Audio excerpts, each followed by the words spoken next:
All right. Good afternoon, everyone, or good morning, depending upon where you are. It's good to be back with you after a couple of weeks. I hope you all are well. So, I'm here today to talk about pot because some of you may have seen, if you follow my feed here, that there was an article from the UK about cannabis and how it affects teen brain development and what kind of negative consequences it has. And everyone lost their minds over it. Lots of kind of vitriolic statements all over the place there. So I thought it would be useful if we had a chance to talk about pot and what's really going on with the research on pot, because it's a big deal. I mean, here in the United States, it's become legalized in many, many more states, and it's going to keep going that direction, I believe. So I think we should really understand the research on it with more specificity than just this is what one group says or this is what another group says. But before I get into that talk, I just want to give you all some updates. The book is coming out soon. We're looking right around the first of the year for it to be released. I had the contract to sign with the publisher. The deal has been worked out. Thank you so much to Mascot Books for taking me on. So as I get updates and sneak peek stuff, I will be sending it out to you guys. So keep on the lookout for that. I'm really excited about that. But we have bigger fish to fry today. Pot. And I think that goes along with the fear problem and what I wrote in the book about drug use and addiction. But this is a very important topic because it's perhaps the most widely used substance on the planet behind alcohol. Actually, I think there is a study by the UN that shows that cannabis is one of the most widely used substances in the world. And for good reason. Because it works. It works great. Like for those of you who smoke pot currently or have, like I have in the past, it is great for managing anxiety or stress. It is great for,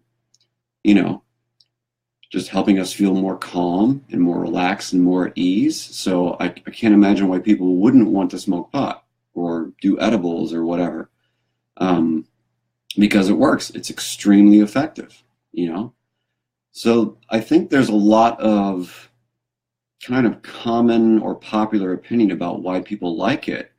And I just want everyone to know, and I'm going to say this a couple of times throughout the talk, but I just want everyone to know that this is not an anti-pot speech. I am not sitting here attempting to speak from some authoritative place and say that pot is bad and be like, the guys from the 50s with the anti-pot campaigns. This is not my deal. Those of you who've listened to me speak before know that I'm not interested in propaganda or anything of that nature. I'm interested in the science of things. So what I hope to do today is talk about the science of things. And what you'll see if you look at the Patreon when I post this later after I'm done is I pulled about 70 different research articles to have this discussion with you today. That's a lot.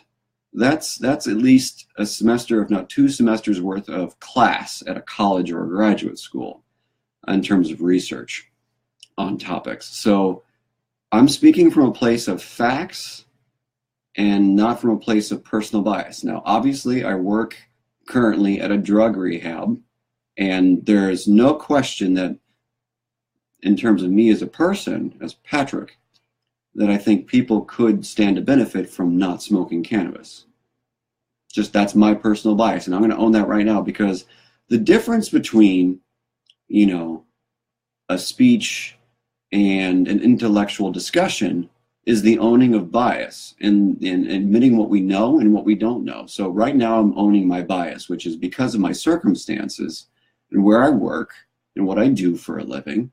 I want people to live the healthiest possible life. And my bias is that maybe this substance could help you manage feelings and deal with things, but I don't know if that's ideal, comparatively speaking. So that's my bias.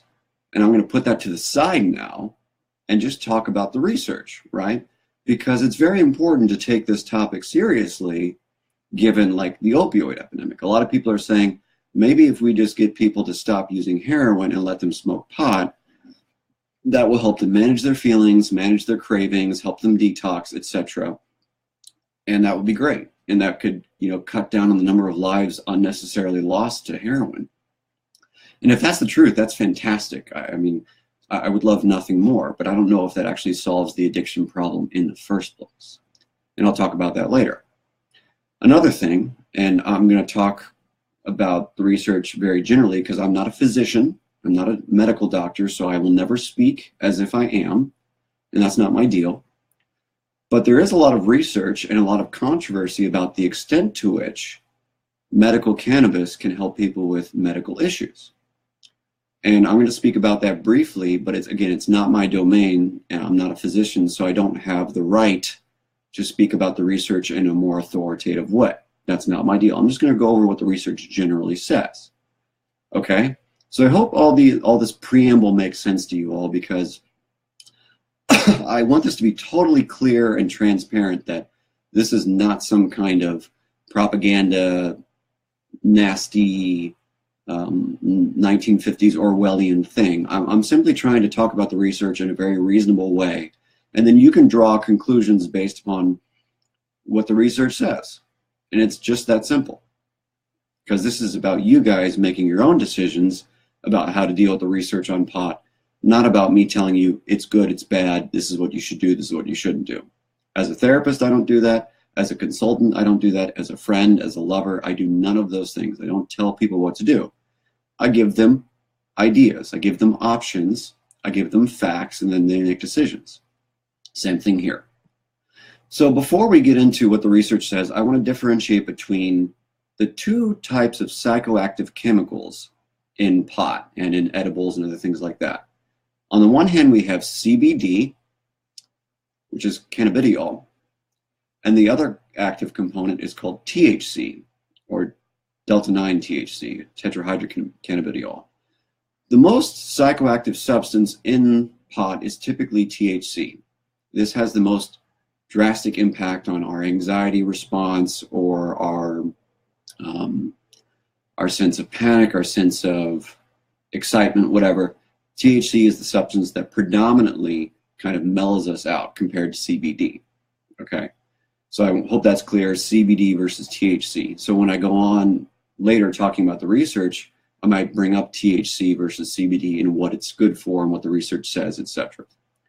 So now let's talk briefly about the medical research, because again, I know a lot of people who are pro-pot, pro-cannabis, really think that there is a lot of medical use for kind of smoking pot and consuming cannabis.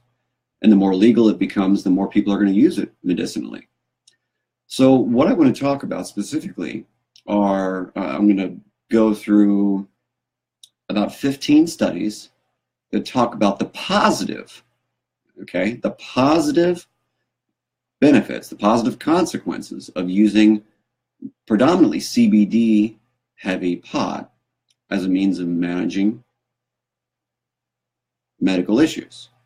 So the 15 studies that I'm pulling from right now kind of are meta-analyses, which are big studies that look at a variety of studies and compare the effect sizes and things like that. And the 15 studies show that, generally speaking, in a very controlled way, and that's important, that pot high in CBD versus THC can help with managing medical issues like nausea, PTSD symptoms like reliving in flashbacks, epilepsy, anxiety, chronic pain, and insomnia. So I want that to be clear for everyone. This is part of the, it's not bad, it's part of the speech here. There is research, there are studies from, in the last, I'd say 15 years. I have stuff from this year, I have stuff from as early as 2002 that says, pot can be useful, medical cannabis can be useful, especially if it's heavier on the CBD side and less so on the THC side. Which is why you see a lot of people talking about, the wonders of CBD oil and things like that nowadays, which I think is going a step too far. You know, there is some research that shows that CBD can attack cancer cells and things like that. However, because it's been constricted and restricted by like the FDA for so long, since the 30s, we don't have a lot of good scientific data on the benefit, the therapeutic benefit of various concentrations of CBD and THC and how it affects the brain. So the caveat here is that although it can help decrease symptoms and help people manage symptoms of things like insomnia, epilepsy, fibromyalgia, chronic pain, we don't have a whole lot of research. So it'd be wise for us to walk cautiously into jumping on the pot bandwagon, not to totally jump off of it, just walk cautiously into it so that we don't make assertions that we can't prove or that aren't well supported by research. Not that it's bad. Again, this is not me saying it's bad. Hell, people in China in 2723 BCE were talking about the medical benefits of cannabis, and were growing it for that purpose. So for over 5,000 years, basically, or roughly 5,000 years, people have been talking about the benefit of pot. You know, it's important. So I just want that to be clear. That is the positive side. There is research that shows some benefit on higher CBD concentrated cannabis for managing certain medical conditions. Okay, so that's what the research shows. It's not necessarily that CBD is the magic cure that people are making it out to be, or that pot is just totally harmful like other people make it out to be. I simply want to say that there is research that supports the notion that high CBD concentrations can be useful in managing certain symptoms. Okay, and what that really looks like for each individual needs to be a discussion with a physician who is more well-versed in the research than I am, right? Because that's not my thing. I'm not a physician. Okay. So that's the positive side. Now we're going to get into the part of this conversation that you all might not like so much. So I want to talk about two myths. There are two myths about pot that everyone, it seems, is buying into nowadays with this kind of revolution in how pot is the magic cure for things. But there is no magic cure for anything, first and foremost. So that's kind of a stupid assertion on anyone's part. But the reality is, there are two myths that people are falling into and believing that are very problematic because, again, we're not thinking long term, we're thinking short term.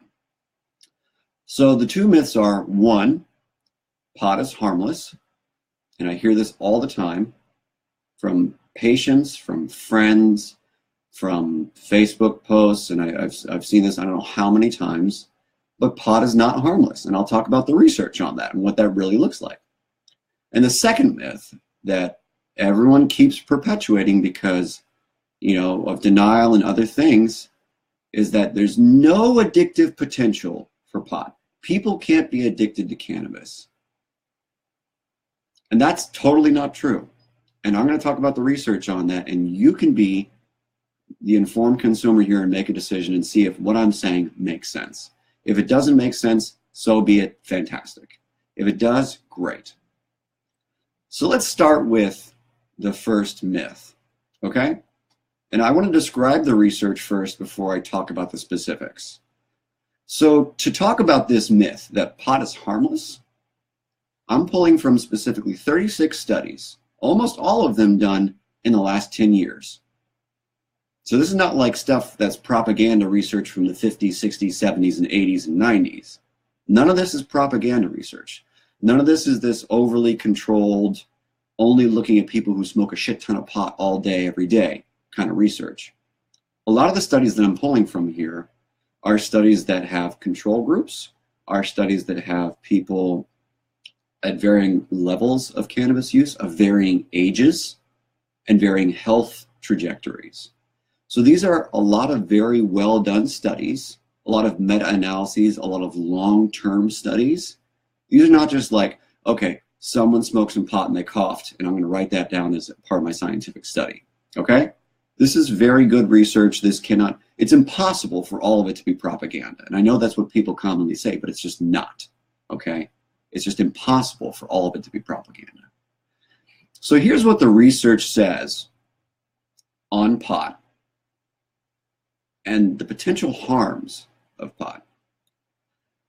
So if we take it logically, that anything that we do, anything that we eat, anything that we consume can be harmful if ingested too much. So like, right now I have some Starbucks, I have some coffee.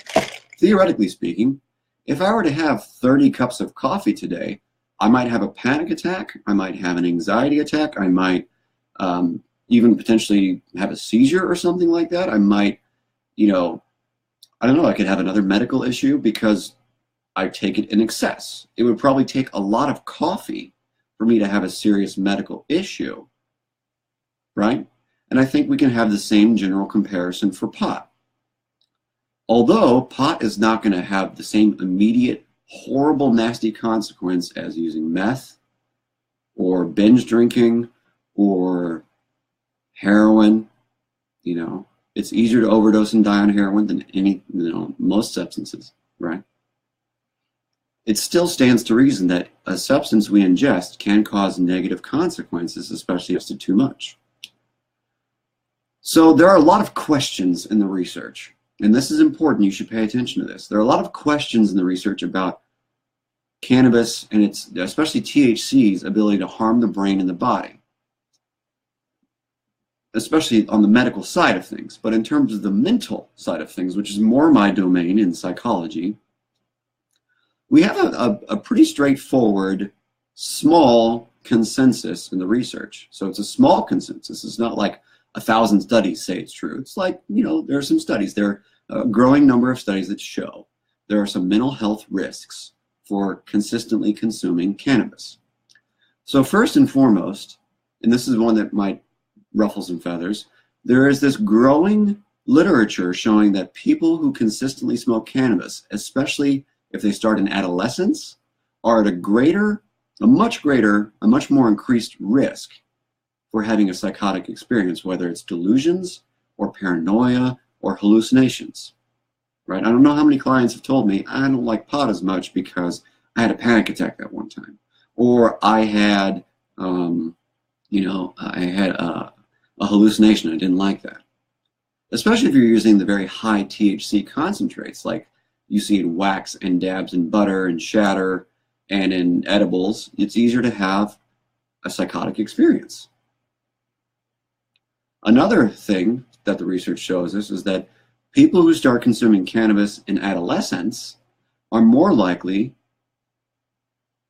to have problems with emotion regulation.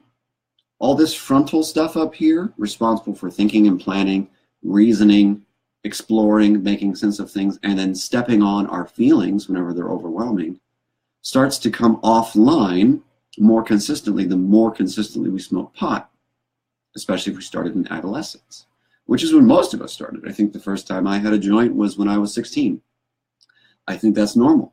If you look at the SAMHSA research, it shows that the first substance abused by teenagers nowadays is pot, not alcohol.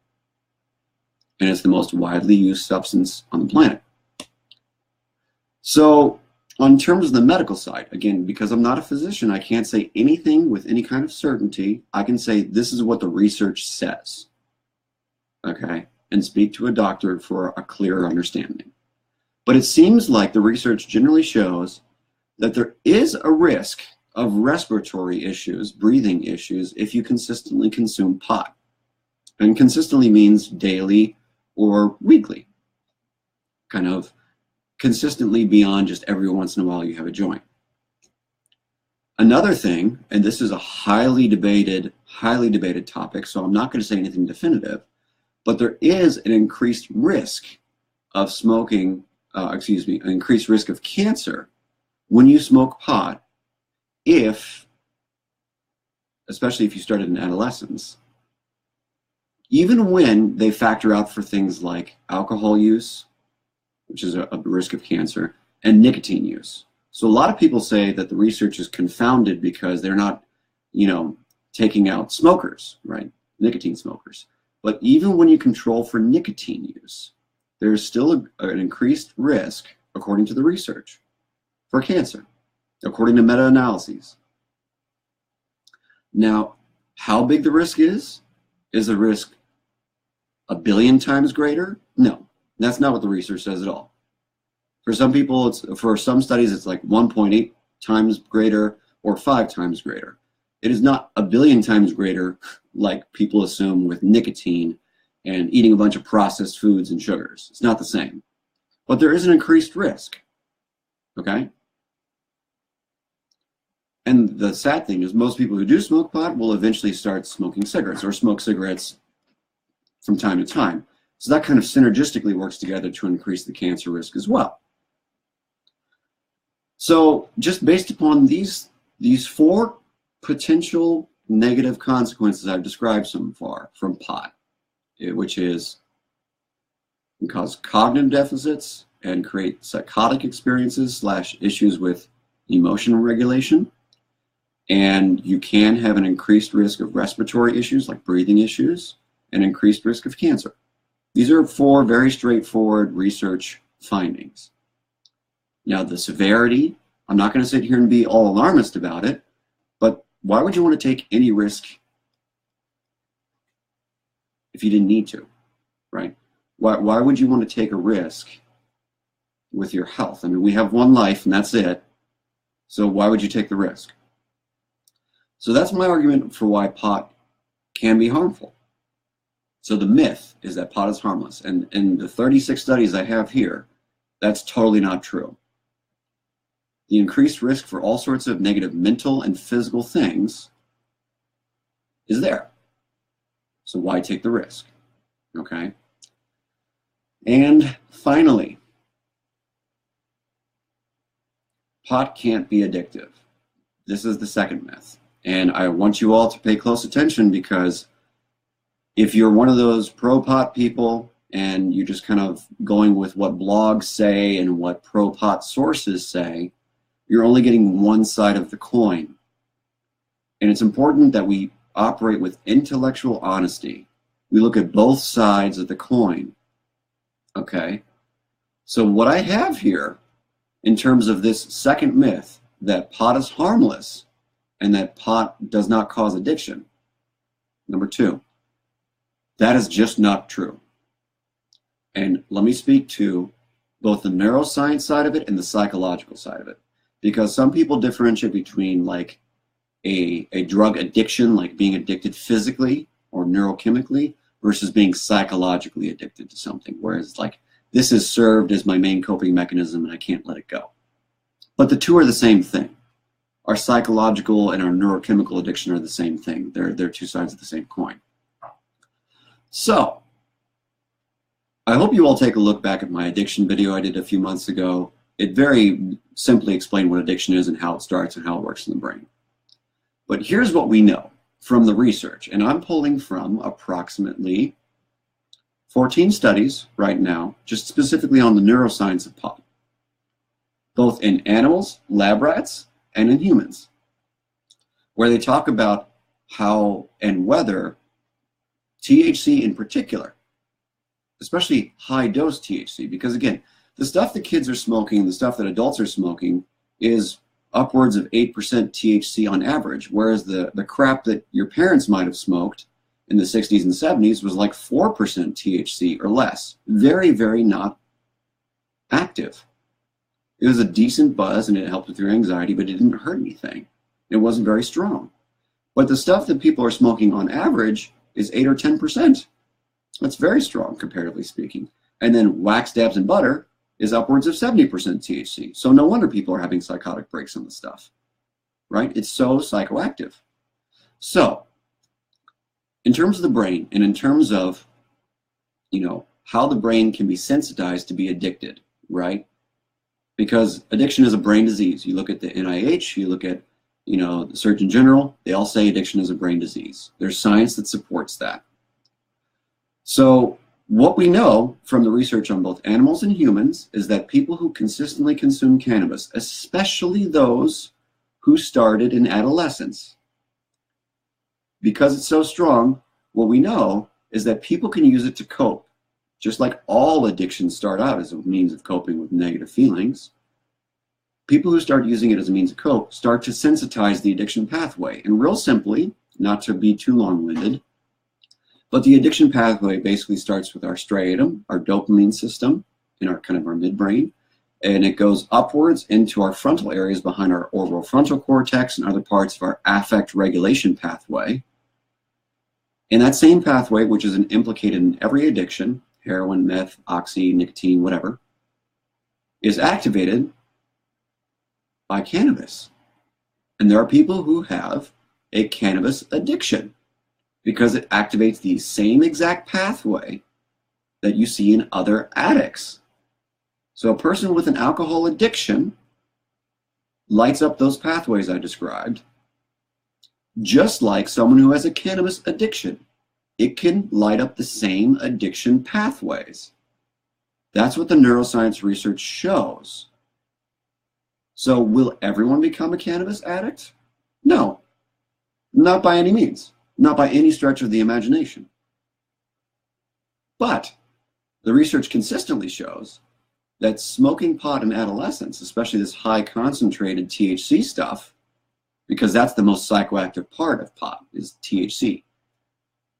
This high concentrated stuff, and then the wax dabs and butter and all that shit, which is really, really psychoactive, can actually sensitize that pathway very quickly and actually change brain densities and gray matter and create an addictive response in the brain, just like heroin, meth, alcohol, and everything else that can be compulsively used.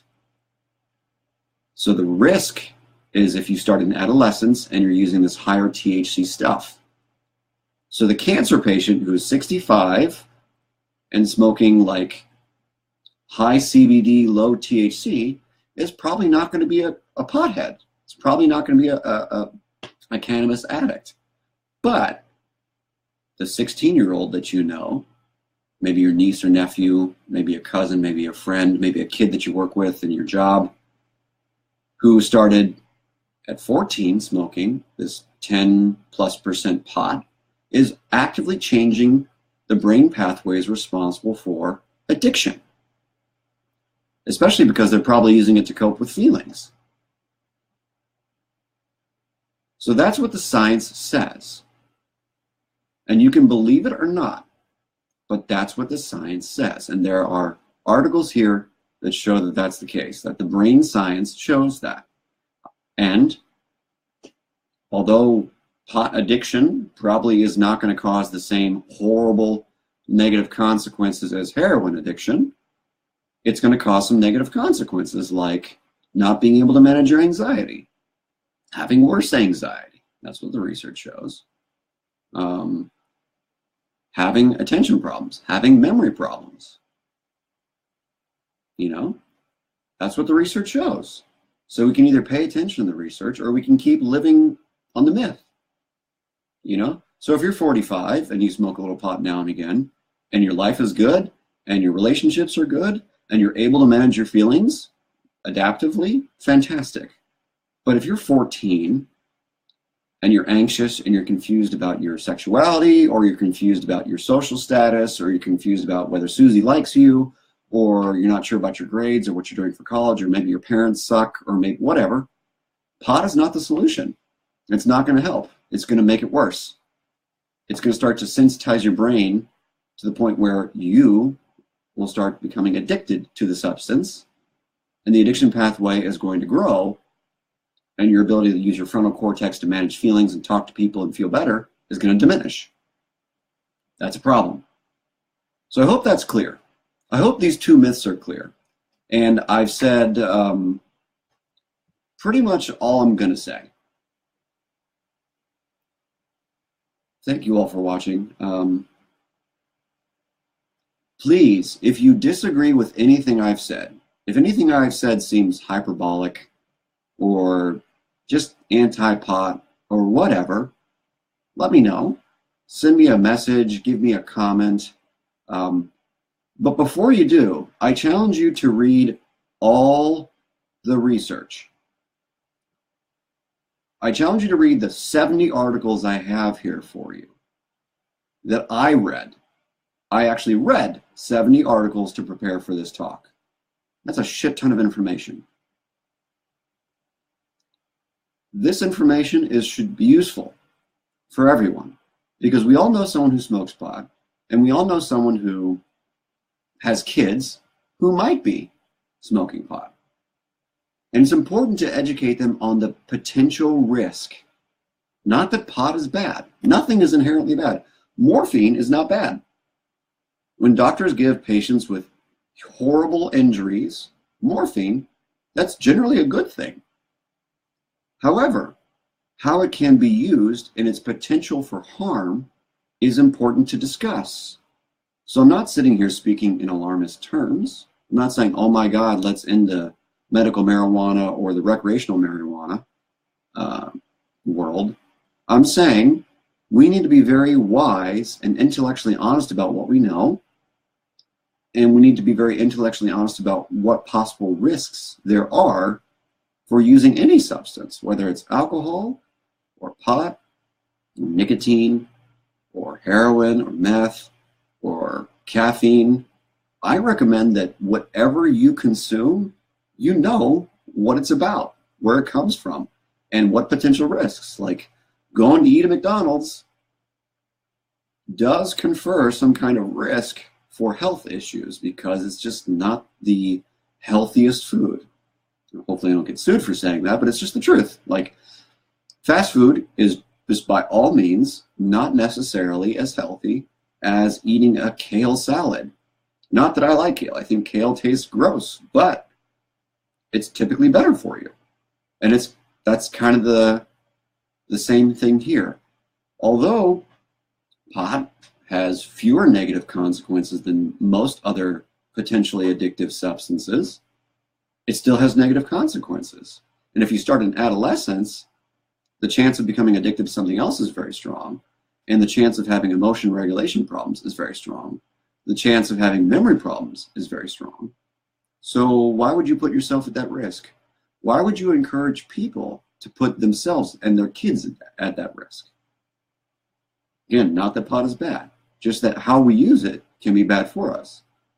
You know, if we were to follow the brain research and do what, John Daly, my old mentor, used to propose, why don't make everything illegal until 25 or 26 when the brain is done cooking?